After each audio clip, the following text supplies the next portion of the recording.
Hey everyone, I'm TR Jordan, head of marketing and a bunch of other stuff, Turbine Labs, use startup life. And tonight I want to talk about testing configuration in production. So I think there's a lot of interesting things to talk about here. But first, why should you trust me versus anyone else? So at Turbine Labs, we essentially sell a service mesh based on Envoy. So a lot of what I spend my days doing is working with customers, rolling out Envoy in larger environments, and that's mostly an exercise in writing a ton of config, which is fine, and then rolling it out to a huge number of servers, which is mostly fine, depending on how you do it. So there's some hard-won lessons there, and we end up in a lot of conversations about how to safely roll out configuration and how to really understand the behavior of this and build confidence in configuration files before going to production. So configuration is, I think there's a broad spectrum of it, so really anything that is going to influence the behavior of your application and is declarative is something I'd lump under configuration. So it could be as easy as what resources does this application need to perform, whether it's memory on or number of processes on a Rails process, or EC2 instances, or any sort of configuration around where this pod should be placed in Kubernetes. It could be how to connect to various other parts of the application. Where's my database? Where are my dependencies? Or it could be just a direct configuration of the application's behavior, like feature flags do. And all three of these types of configuration tend to have a specific, have a couple of different pieces of, or a couple of different ways that they behave versus something like code. So really the bulk of this talk is going to be talking about how is configuration different than code, and what does that mean when you're trying to build confidence in it, and how you actually take that to production, and what's special about that approach. So there's three things that we'll talk about. Configs tend to be deeply repetitive. They vary by environment, and they are not always driven by human changes.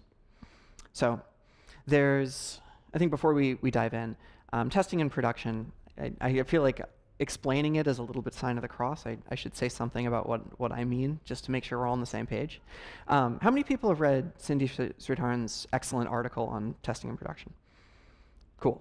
Enough people. It's fantastic. You should definitely check it out, and this is shamelessly stolen from that. And really, it's not just about testing in production, but also pre-production testing. There's a huge number of tools and techniques available to people who are trying to build confidence in their code as it marches from an editor on someone's laptop to in use at scale. I think the thing to keep in mind is that it's easy to get overwhelmed with all the different tools. If you have something very simple, especially in configuration land, it can be easy to say, well, this configuration only affects a small part of my environment. It's simple. It's easy to look at. In that case, you don't need a lot. This talk is not about that configuration. This is about the 7,000-line Nginx file that handles 1 million requests a second at the edge of a major retailer.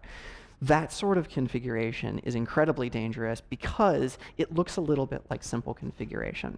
So there's a few techniques that we can use to try and attack this this complexity, break it down, and make it something manageable to use. So config tends to be deeply repetitive. Why is configuration so deeply repetitive?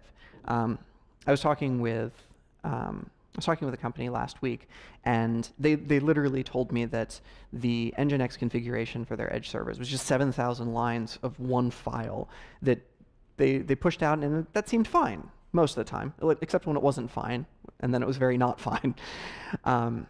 If you're deep into microservices, a similar sort of configuration around how traffic gets between services can get really confusing, because if I have 500 services, 150 of them are written in Go, and 75 are written in Python, 2 in Erlang. All the ones that are written in Go should probably look about the same, and how they communicate with each other should look about the same. But they don't always have to look the same. And that's where you end up with a lot of repetition, because 145 of those 150 Go services all need to run on 2 instances, except for the old monolith, which runs on 1,500. And that can be really challenging, because when someone decides to update that, it can be it's easy to miss.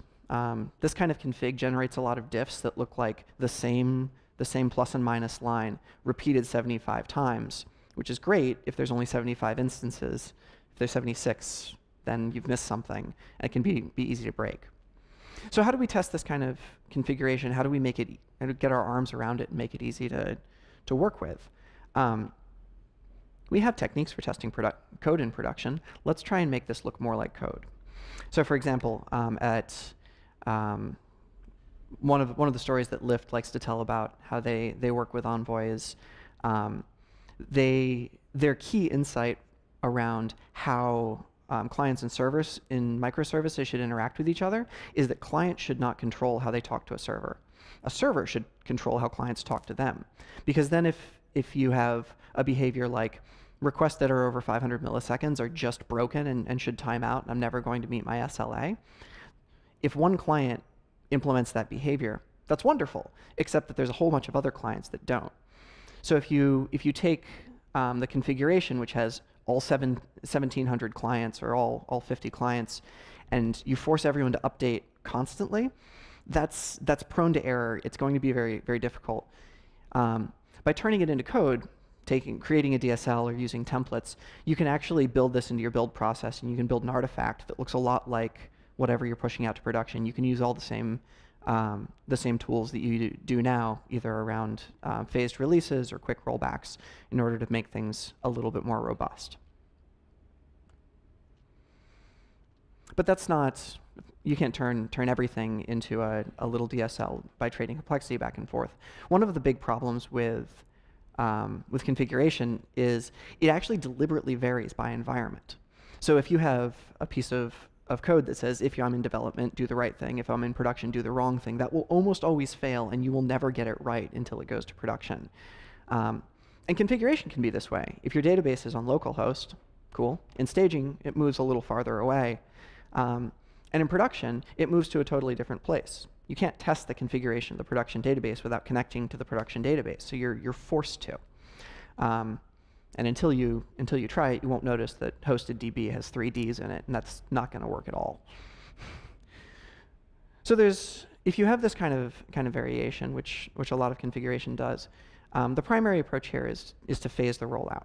Not every client needs to have the same configuration, and I think that there's been some wonderful work done in tools like Consul and the default behavior in Kubernetes, which encourages operators and engineers to put all of the configuration into one place, and it's centralized and it's easy to maintain and use. But it also means that everything is a big switch.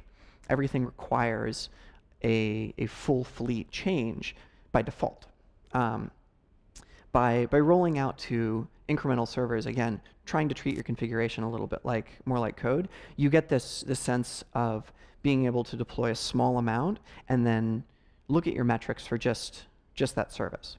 A story from one of my friends, I think I can just say this is Amazon because it was like 15 years ago. They were deploying a new database. They figured they needed, they were splitting a couple of data stores up, and they needed to change all of the clients to use, instead of one giant database, they were splitting out the data into A and A prime. The work had gone well on this, and they'd written all the code. It was behind branches and feature flags. It was all good. And they started to push this out to production, and they figured they'd make the config change. Okay, let's make sure that all the traffic goes to the new database.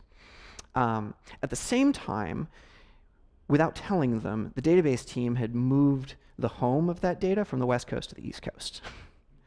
And every machine that they turned on went from being able to serve requests in 200 milliseconds to 5 seconds, because it was making 100 trips between the two coasts.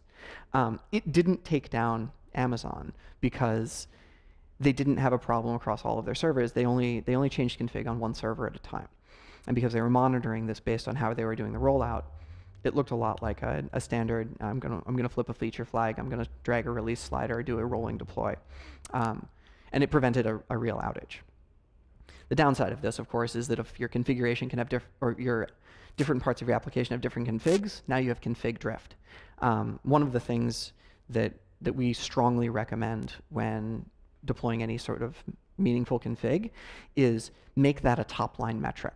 Make config drift and config sort of split brain something that you look for actively. And most of the time, you should only have one version of config in production. And you should ask clients to report back what version they have and basically graph like how many unique versions you see. If you see 2, that means someone's doing a rollout. If you see 3, maybe you're doing a lot of rollouts. If you see 5 or 6, something is broken.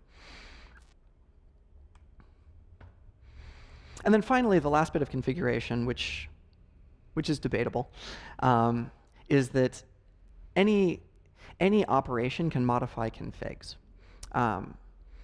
Facebook has a fantastic post called Rapid Release at Massive Scale. And they're Facebook, so they have unique problems, but there's some interesting lessons in there.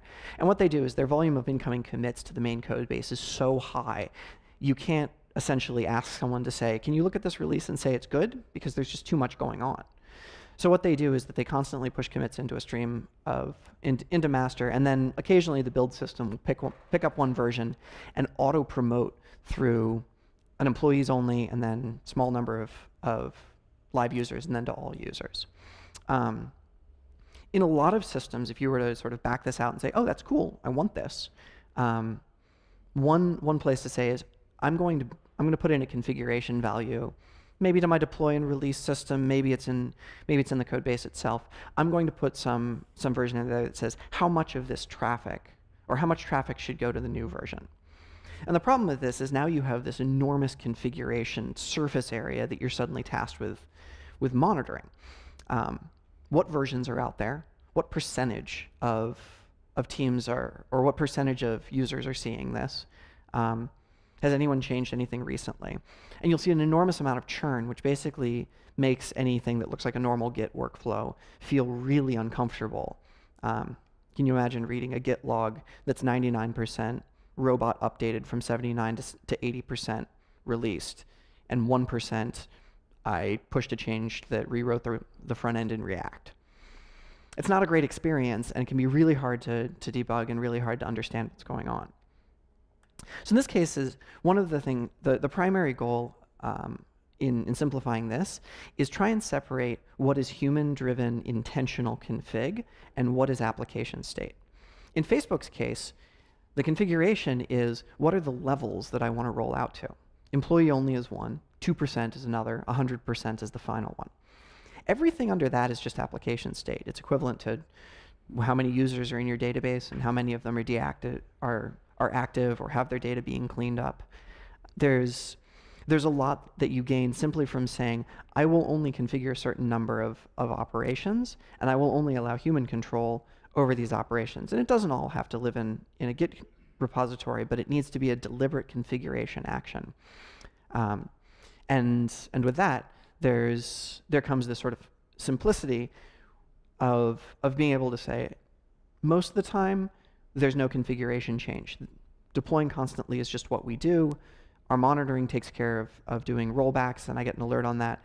And when someone changes the configuration to say, well, I think our canaries aren't catching enough, we need to go from 2% canaries to 5% canaries, that's a change that you watch closely and you watch the impact of, and it separates the idea of, it brings clarity to what needs to be paid attention to and where you need to actually build that confidence.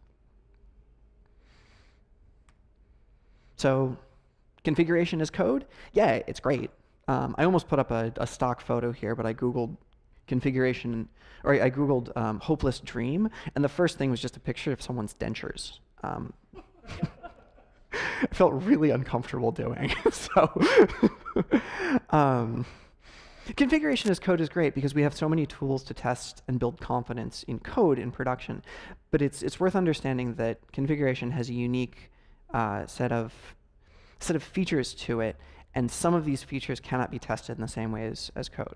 So strip away as much of the complexity as possible, and you're left with a much simpler system that you can build effective confidence in, because for a lot of configuration changes, there is nothing else other than testing and production. So try and get to config as code. It's great. Phase your rollouts in order to prevent downtime, and move everything you can into machine-driven state, so you pay attention to the really important config changes. And you'll be happier testing configuration in production. Thanks.